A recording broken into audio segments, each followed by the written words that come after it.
final tip regarding English literature, and this is definitely the most important.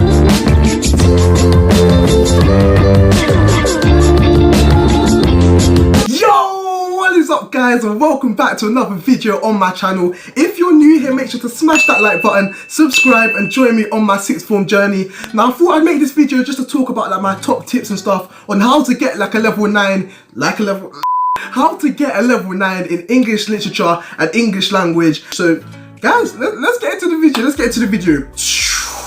Number one, guys, of course, I've got to say it guys, past papers. Guys, you need to bang past papers and stuff for like every like GCSE in general. And what makes like past papers so important for English literature and English language is the fact that like you regularly do them. It becomes easier to like spot English devices in general, so like similes, metaphors, etc.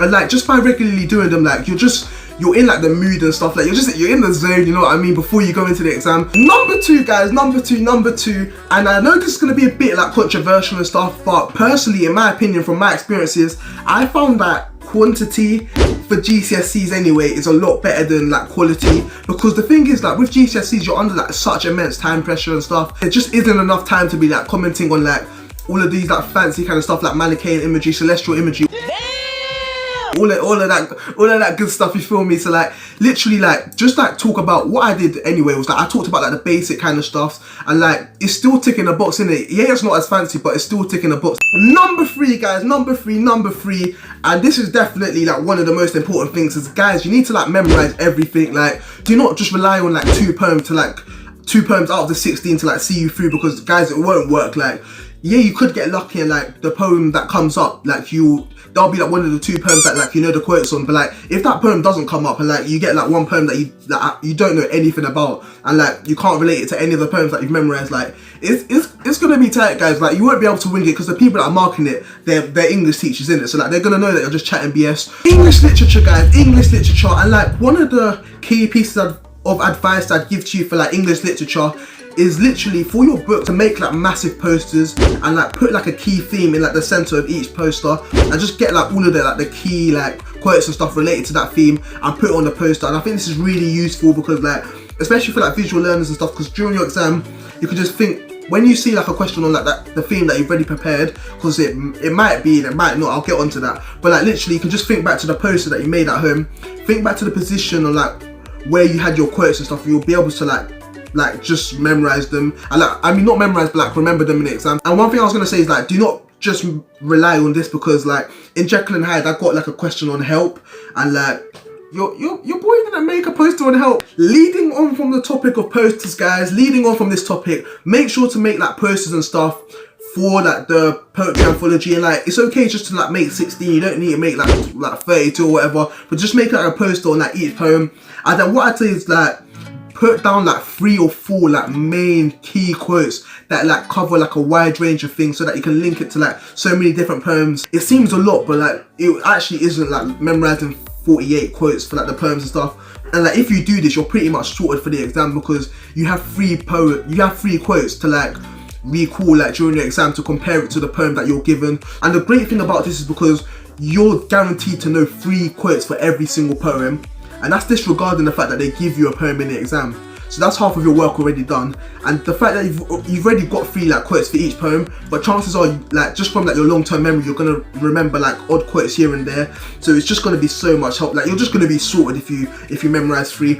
I know a lot of you guys might not have enough time to memorize 3, so what I'd say is look at just get a couple of like, not a couple, don't just memorize 2 poems, guys, but like maybe like 5 or 6 poems like that cover like a wide range of themes, and memorize like 3 or 4 quotes for each poem, because I know a lot of you guys might not have a lot of time, or like might not just care that much about English.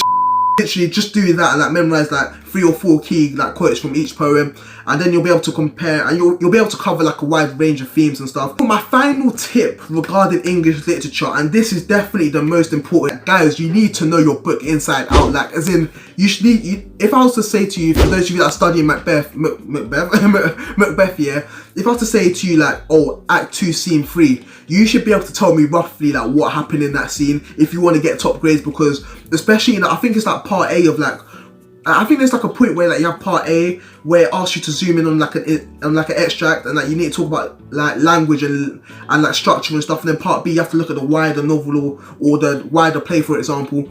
But if you do not know what's going on in like the book, your part A is going to be screwed, because your analysis could be literally so good, but if you pick up on the wrong points thinking that the extract is from a different part of the play because you don't know the book inside out, your grade is going to be capped at a very low grade, unless your part B is like 20 out of 20. Like your grade's screwed, man. You're finished. English language, guys, English language. And guys, like one of my key tips for this, and I think I would have mentioned it earlier on in the video, but guys, you need to write fast. Like literally for English language, it's all about sweet.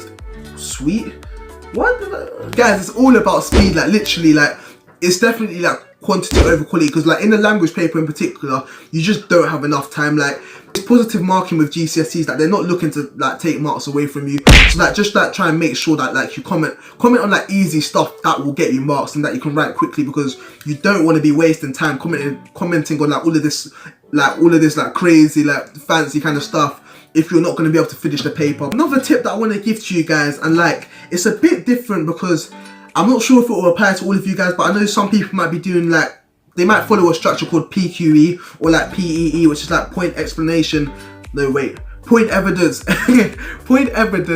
explanation, or like point quote evaluation or whatever. But what I like to do, and like I found this very, very useful during my GCSEs, is to like use your PEE structure, but then put language focus and then structure kind of focus on the end of it. So like in your PQE, like yeah, you have like all of your language stuff, and like you comment on like your, I don't know, let me think of something, your metaphor and how like it affects the thing by like I don't know, just chat yeah, basically about how like your metaphor like helps emphasize the point. But then like look for like a structure that's linked to that metaphor. So for example, there may be like caesura before that metaphor, and you could comment on that and say structurally that caesura like emphasizes the metaphor, so therefore like you're ticking the language box and you're ticking the structure box. You're killing two birds with one stone, you feel me? Like you're tackling like two marking criterias with like one paragraph. So definitely do that, guys, because it's so much more like time efficient than like making like one paragraph on language and then another paragraph on structure. Like it's just too long. Like just put your like structure point and like just kind of like I don't know what I'm doing with my hands, but like just kind of like make it link together, because it's just so much more time efficient. And with GCSE English, it's all about time management. So guys, my final point actually links to both literature and English language. And like my final point is, guys, do not waffle. Like literally, like you don't have enough time to be waffling, and plus your examiners, if they see you like that, if they see that you're waffling throughout like your essay and stuff, they're gonna like, even if they only see it in one place, they're gonna assume that it's throughout the whole essay that you're just waffling. Your examiner's gonna skim read through your points and like put ticks, and maybe not ticks and stuff, but like they're literally gonna skim through your work. Like they're not gonna have enough time, and if they see that you're just waffling, they're gonna assume that your whole essay is just BS basically, innit? So like make sure that you're just concise and to the point, so that your examiner can easily see, yes, there's the point, there's the quote, there's the explanation, there's the language, there's the structure stuff. I'm joking, guys, I'm joking. I'm literally getting ready to film another video, guys, and I just remembered your boy ain't got an outro for the English video. I haven't got an outro for the English video, so I'm gonna make it now. If you guys did enjoy the video and you did find the tips helpful, remember to hit the thumbs up button, smash the subscribe button, and I'll catch you guys in my next video.